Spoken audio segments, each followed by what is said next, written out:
নমস্কার, আমি মন্দাক্রান্তা কাব্য বুটিক থেকে।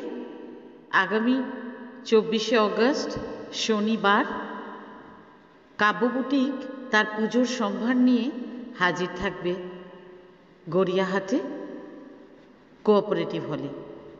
আমাদের এটা প্রথম এবং সোলো এক্সিবিশন। লোকেশনটা বোঝাতে বলে দিই, গড়িয়াহাট মোড় থেকে ঠিক 1 মিনিটের পথ, আর একদম এমবাজারের গায়ে। আর একটু সহজ করে বলতে গেলে বেদবিন রোলের দোকানের উল্টো দিকে। কার পার্কিংয়ের খুব একটা অসুবিধে হওয়ার কথা নয়। আপনারা সঙ্গে আছেন, থাকবেন, এটা আমার বিশ্বাস। দেখা হচ্ছে তাহলে আগামী 24শে অগস্ট শনিবার